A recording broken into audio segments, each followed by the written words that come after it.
जैन मित्रों, जैसे कि पिछली वीडियो में हमने देखा था कि राजगद्दी एक तरीके से राज्य का आमंत्रण था कि राज्य कवि को बुलाया जाए, उनको सादर सम्मान किया जाए। और ये बात जब से पता चली है मल्लिका को, वो बहुत खुश है। वो चाहती है कि उनको यश मिले, कीर्ति मिले, जिसके वो एक तरीके से हम कह सकते हैं कि हाँ, जो उन्होंने जीवन में किया है उसका तो उन्हें पुरस्कार मिलना चाहिए। यानी वो भागीदार है उस चीज़ के, मतलब उनके अंदर वो गुण है और वो चाहती कि उनको दिल से चाहती कि वो चीज़ें मिले। पर उनकी माँ से उनका लगातार तर्क विच्छेद चलता रहता है, क्योंकि दोनों में अपने अपने तर्क हैं, दोनों अपने तर्क दिए जा रहे हैं। और तर्क में आपने देखा कि अंततः उन्होंने तर्क दिया कि अभी तक वो मातुल जो अपने मामा के घर वो रहते थे, कवि कालिदास, उनके जीवन में तो तमाम समस्याएं थी, अभावग्रस्त जीवन था। ऐसे में कोई विवाह की कल्पना कैसे कर सकता है? इसमें कोई शिकायत नहीं है मल्लिका को कि वो क्यों विवाह नहीं करता। उसे ये बिल्कुल नहीं लगता कि वो जीवन में उसको लेके असमंजस की स्थिति में है। वो आत्मसीमित व्यक्ति है, जैसा कि आक्षेप लगाती है उनकी माँ कि वो आत्मसीमित है, उसे अपने सिवाय किसी से मोह नहीं है, परंतु ये अपना तर्क देती है।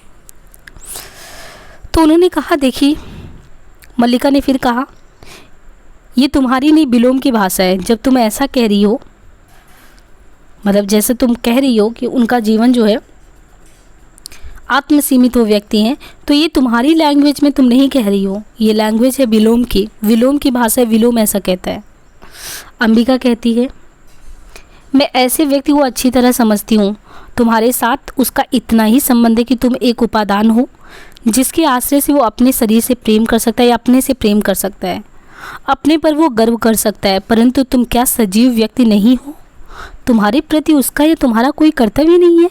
कल तुम्हारी माँ का शरीर नहीं रहेगा और घर में एक समय का भोजन भी नहीं रहेगा, तो तुम्हारे प्रश्न सामने क्या उपस्थित होगा? उसका तुमने कुछ उत्तर सोचा है? कुछ उत्तर दो। तुम्हारी भावना उस प्रश्न का समाधान कर देगी। फिर कह देना कि ये मेरी नहीं विलोम की भाषा है। एक माँ जो है वो भी अपनी पुत्री को लेके बिल्कुल निश्चिंत होना चाहती है। वो चाहती कि अगर वो अपनी तरफ से विवाह करना चाहते तो कम से कम वही कंफर्म कर दे। ऐसे अधर में क्यों लटका रखा है मल्लिका को? अगर वो कल को नहीं रह जाती, उसके पास 2 वक्त का अनाज भी नहीं हो, तो कैसे वो मतलब सोच सकती कि उसको आके वो सहायता कर देगा? तो उन्होंने कहा, बताओ अब ऐसी स्थिति में कल्पना करके। मल्लिका सिर झुकाए कुछ क्षण चुप रहती है, फिर अंबिका की ओर देखती है। मल्लिका फिर कहती है कि माँ, आज तक का जीवन किसी तरह बीता ही है ना, आगे का भी बीत जाएगा।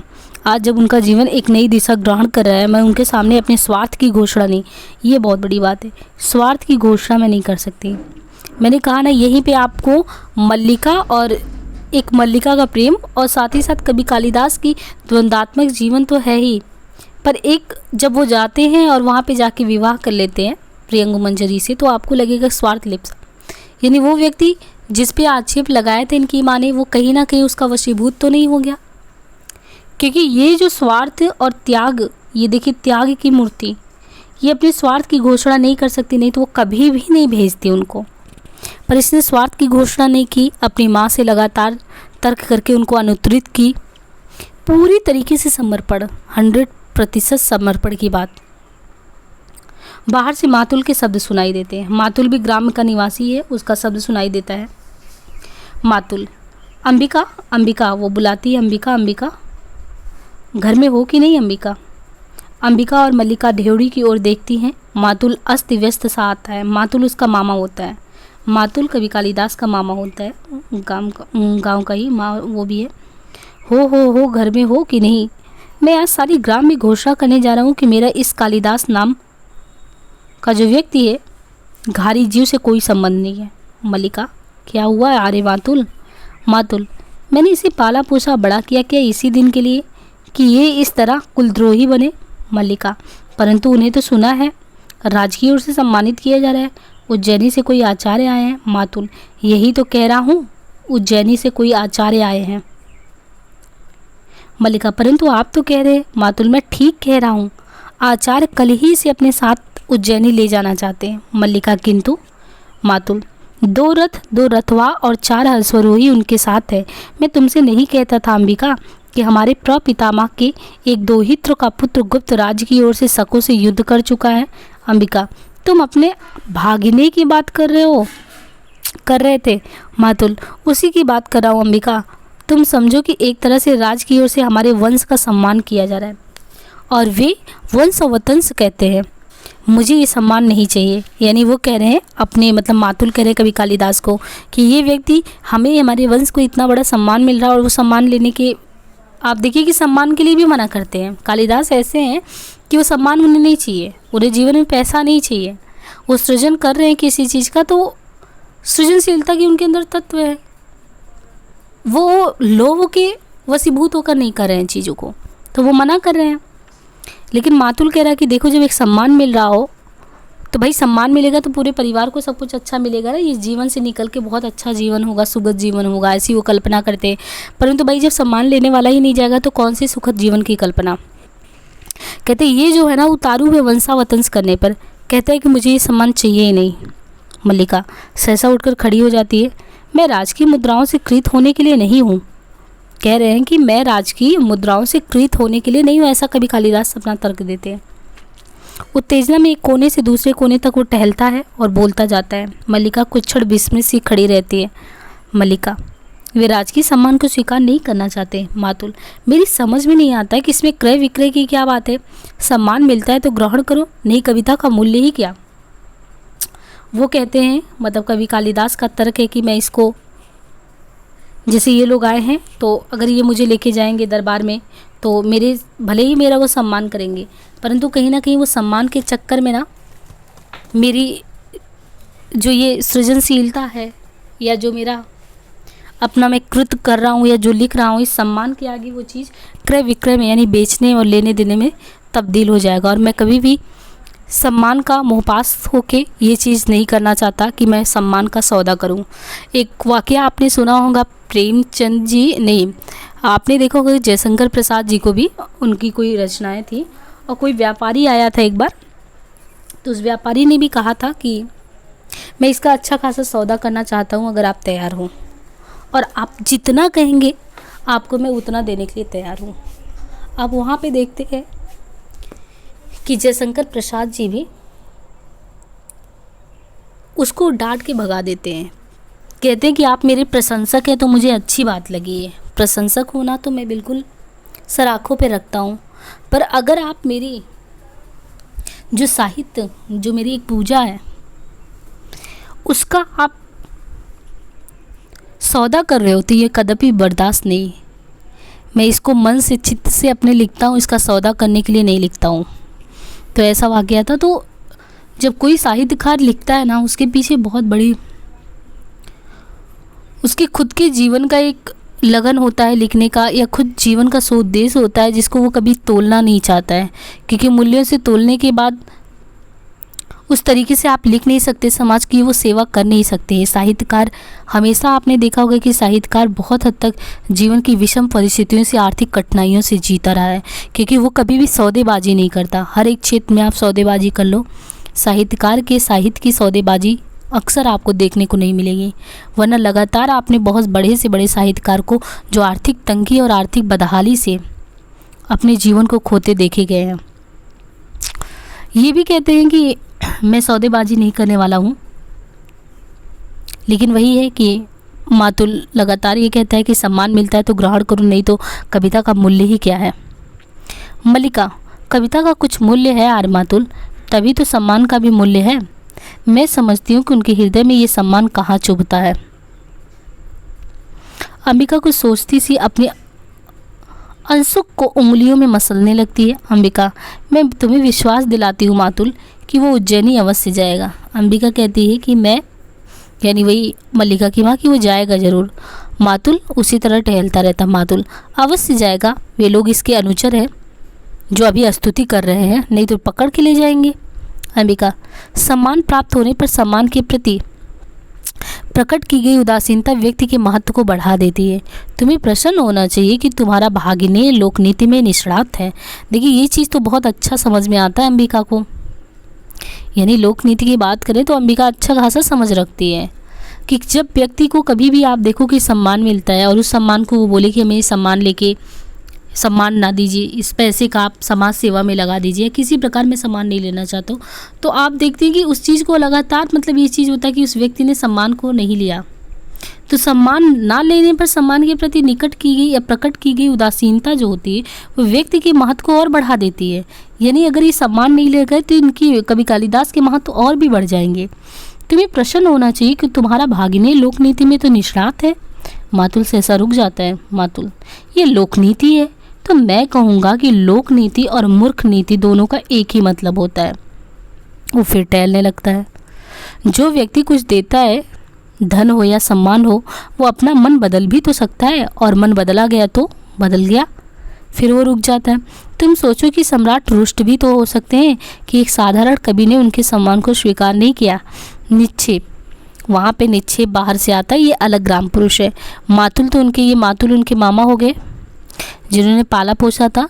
ये निक्षेप हो गया ग्राम का युवक हो गया। और ऐसे ही एक ग्राम युवक का नाम आप सुनेंगे विलोम, तो इसमें कन्फ्यूजन नहीं होगा। ग्राम युवक में विलोम और निक्षेप का नाम आता है, बाकी मातुल इनके मामा होके आते हैं। निक्षेप आता है, मातुल आप अभी तक यहीं हैं और आचार्य आपकी प्रतीक्षा करें। एक्चुअली ये बैठा के उनको बाहर चला आया था इन लोगों से बात करने, और वो जो बाहर से लोग आए थे आचार्य वगैरह, उनकी सेवा में इनको लगाया गया था। निक्षेप कहता आप तो यहीं पे हैं। मातुल कहता है और तुम यहाँ क्या कर रहे हो? मैंने तुमसे नहीं कहा था कि जब तक मैं लौट कर ना आऊँ तुम आचार्य के पास रहना? निक्षेप, परंतु ये भी तो कहा था आचार्य विश्राम कर चुके हो तो तुरंत आपको सूचना दे दूं। मातुल, ये भी कहा था, किंतु ये भी तो कहा था कि ये कहाँ तुम्हारी समझ में आ गया, वो नहीं आया। निक्षेप, किंतु मातुल किंतु क्या? मातुल मूर्ख है? बताओ तुम मुझे मूर्ख समझते हो क्या? निक्षेप, नहीं मातुल मैं मूर्ख नहीं, तो निश्चय तुम मूर्ख हो। आचार्य ने क्या कहा? निक्षेप, उन्होंने कहा है कि वे आपके साथ इस सारे ग्राम प्रदेश में घूमना चाहते हैं। मातुल के मुख पर गर्व की रेखाएं प्रकट होती, जिस प्रदेश ने कालिदास की कविता को जन्म दिया। मातुल के मुख की रेखाएं वितृष्णा की रेखाओं में बदल जाती है। मातुल, कालिदास की कविता फिर टहलने लगती। न जाने इतने बड़े आचार्य को इसकी कविता में क्या दिख गई। वो खुद ही सोच रहे हैं कि न जाने इतने बड़े आचार्य को इनकी कविता में दिख क्या गई, जो झोला झपड़ी लेके सब यहाँ आ गए। रुककर अंबिका की ओर देखता है। इस व्यक्ति को सामान्य लोक व्यवहार तक का तो ज्ञान है नहीं, और तुम लोक नीति की बात करती हो। आप एक हरिण शावक की गोदी में, मतलब बता रहे हैं कि देखो घटना क्या हुआ। ये वहाँ से एक हरिण शावक को गोदी में लेके चले आए और घर की ओर आ रहे थे। सौभाग्यवश मैंने बाहर ही देख लिया। मैंने प्रार्थना की कि कलयुग, उन्होंने कहा कभी कुलगुरु, ये समय इस रूप में घर में जाने की नहीं है। उज्जैनी से एक बहुत बड़े आचार्य आए हैं। आप सुनते ही लौट पड़े, जैसे रास्ते में सांप देख लिया हो। मल्लिका अंबिका के पास आसन पर बैठ जाती है। मातुल फिर टहलने लगता है।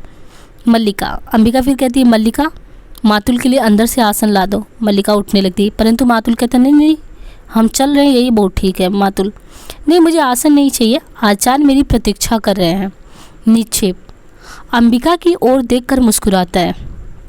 निक्षेप क्या करता है? वो अंबिका की ओर देख के मुस्कुराता है। मातुल कोने तक जाकर फिर लौटता है।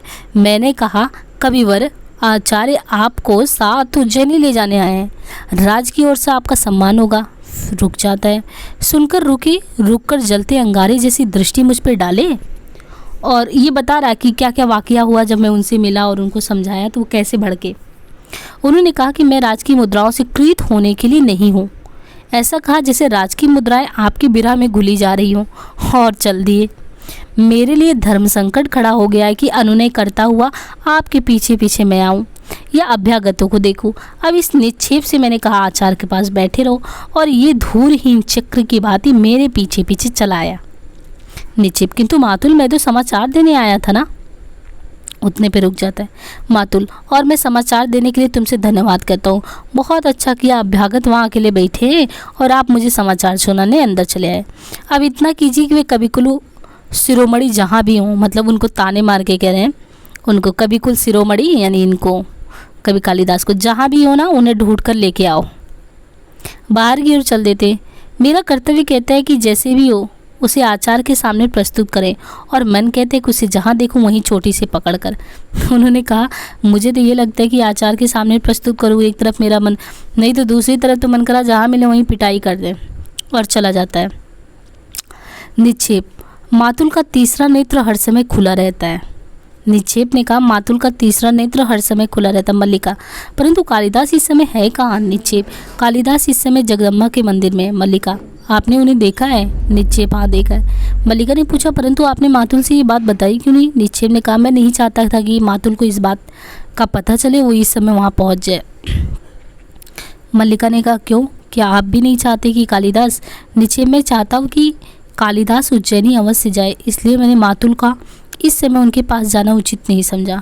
मातुल को अपने मुंह के शब्द सुनने में ऐसा रस प्राप्त होता है कि वे बोलते ही जाते, परिस्थिति को समझना तो चाहते नहीं। कालिदास हट कर रहे हैं कि जब तक उज्जैनी से आए अतिथि लौट नहीं जाते वे जगदम्बा के मंदिर में ही रहेंगे, घर नहीं जाएंगे। अंबिका, कैसी विछड़ता है? निक्षेप, बिछड़ता? अंबिका, हाँ बिछड़ता ही तो है। निक्षेप, इसमें बिछड़ता क्या है? अंबिका अंबिका तीखी दृष्टि से निक्षेप को देखती है। अंबिका, राज्य कवि का सम्मान करना चाहता है। मतलब उन्होंने कहा, एक बात तो देखिए, राज्य कवि का सम्मान करना चाहता है और कवि महाशय सम्मान के प्रति उदासीन है और उदासीन होकर जगदम्बा के मंदिर में बैठे हैं, साधना निरत हैं। राज के प्रतिनिधि मंदिर में आकर कवि की अभ्यर्थना करते हैं, कवि धीरे धीरे आंखें खोलते हैं। इतना बड़ा नाटक करना बिछड़ता नहीं तो क्या है? निक्षेप, कालिदास नाटक नहीं कर रहे हैं अंबिका, मुझे विश्वास है कि उन्हें राजकीय सम्मान का मोह नहीं, वे सचमुच इस पर्वत भूमि को छोड़कर नहीं जाना चाहते। देखिए निक्षेप भी समझता है बात को। अंबिका अपने स्थान से उठकर उस ओर जाती जिधर बर्तन आदि पड़े होते हैं तो गुस्से में चली जाती है। अंबिका कहती, नहीं चाहता हूँ। एक थाली लाकर कुंभ से उसने चावल निकालती है। निक्षेप, मातुल का या किसी का भी आग्रह उनका हट नहीं छुड़ा सकता। निक्षेप ने कहा, मातुल हो या कोई भी आग्रह करे, उनका हट उनको, अगर उनका मन नहीं होगा तो वो नहीं जाएंगे। मल्लिका को अर्थपूर्ण दृष्टि से देखता है। मल्लिका की आंखें झुक जाती। केवल एक व्यक्ति है जिसके अनुरोध से संभव है कि वे हट छोड़ दे। अंबिका निक्षेप की अर्थपूर्ण दृष्टि को और फिर मल्लिका की ओर देखती है, क्योंकि जानती है फिर से मेरी बिटिया रानी को फंसाने ही जा रहे हैं। अंबिका, हमारे घर में किसी को उसके हट छोड़ने की, देखिए वो जैसे ही बोले तैसे ही बोल पड़ी, हमारे घर में किसी को उसके हट छोड़ने या छुड़ाने की ज़रूरत नहीं है। क्या प्रयोजन है हम लोगों का उससे? थाली लिए चूल्हे के निकट चली जाती है और उन दोनों की ओर पीठ पीछे, मतलब पीठ किए हुए अपने को व्यस्त रखती है। निक्षेप, कालिदास अपनी भावुकता में भूल कर रहे हैं कि इस अवसर का तिरस्कार करके वो बहुत कुछ खो बैठेंगे। निक्षेप एक तरफ ये भी सोच रहा है कि अगर ये छोड़ देते हैं, यही ग्राम्य जीवन में बिता देंगे, एक तो ये लोग इज्जत नहीं करते बेचारे की, कहते कि बहुत कुछ वो अवसर का तिरस्कार करके वो बहुत कुछ खो भी सकते हैं। उन्होंने कहा, देखिए योग्यता 1/4 व्यक्तित्व का निर्माण करती है, ये बहुत बड़ी बात है। योग्यता जो होती है वो 1/4 व्यक्ति का निर्माण करती है, व्यक्तित्व का निर्माण करती है, परंतु शेष पूर्ति तो प्रतिष्ठा द्वारा होती है। कालिदास को राज्य धानी अवश्य जाना चाहिए। मतलब योग्यता है, 1/4 व्यक्तित्व का निर्माण हो रहा, आपको पूजनीय नहीं बना रहे, लोग समझ भी नहीं रहे, आपकी वो इज्जत नहीं है, वो प्रतिष्ठा मान सम्मान कुछ नहीं है। अगर आपको शेष पूर्ति प्रतिष्ठा मिलने पे तो वही चीज़ बढ़ जाता है, अदरवाइज आपकी योग्यता को वो पहचान नहीं मिल पाती, लोग सिरोधार नहीं कर पाते, ज़्यादातर लोग आपसे कनेक्ट नहीं हो पाते। अंबिका व्यस्त रहने का प्रयत्न करती हुई भी व्यस्त नहीं हो पाती। तो अंबिका बोलती, तो उसमें बाधा क्या है? निक्षेप, मैंने अनुभव किया है कि उसके हट के मूल में कहीं गहरी कटुता की रेखा है। मल्लिका, मैं जानती हूँ वो रेखा कहाँ है, कुछ समय पहले एक राजपुरुष से उनका सामना हो चुका है। निक्षेप, उस कटुता को केवल तुम ही दूर कर सकती हो मल्लिका, अवसर किसी की प्रतीक्षा नहीं करता। कालिदास यहाँ से नहीं जाते हैं तो राज्य की कोई हानि नहीं होगी। अब देखिए निक्षेप समझा रहा है कि अगर वो यहाँ से नहीं जाएंगे तो कोई राज्य को कोई हानि थोड़ी हो जाएगी, बल्कि राज तो उन्हें सम्मान करना चाहता है उनकी प्रतिभा का। राज कवि का आसन रिक्त नहीं रहेगा, किसी और को उठा दिया जाएगा, परंतु कालिदास जो आज हैं जीवन भर वही रहेंगे, मतलब यही रह जाएंगे एक स्थानीय कवि के तौर पे। जो लोग आज ऋतु संहार की प्रशंसा कर रहे हैं वे भी कुछ दिनों में उन्हें भूल ही जाएंगे।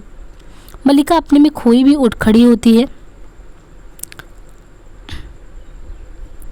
मतलब वो खड़ी होती है और आप देखिए कि आगे भी कंटिन्यू ये चीज़ चलता रहेगा, है ना। देखिए ये पूरा चित्र करके दिखाएगी कि मल्लिका तथा दंतुल की भूमिका में रेखा सबनीस और अमरीश पुरी, ऐसा करके कि किसने नाटक वगैरह किया उनके बारे में।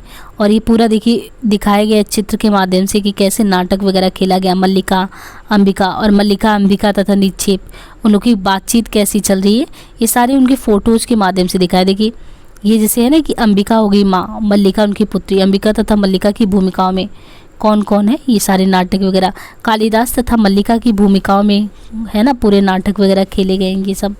देखिए ये हरिण शावक को लेके जो बैठा है, ये हरिण शावक को लेकर कौन बैठा है, ये हरिण शावक को लेके बैठा है कवि कालिदास। और फिर देखिए लगातार इनकी बात होती है, फिर ये अंततः आप फोटो वगैरह देखेंगे कि मल्लिका तथा कालिदास अंततः जब इन लोगों की बात होती है और मल्लिका फिर देखिए बहुत ही अकेले रह जाती है, ये सारी चीज़ें आपको देखने को इसमें मिलेंगी। चलिए इसको वीडियो को कंटिन्यू करेंगे, ये पूरा चित्र से ही मतलब ये है पूरी कहानी का इन्होंने दिखाया है। आगे वीडियो को कंटिन्यू करेंगे। धन्यवाद।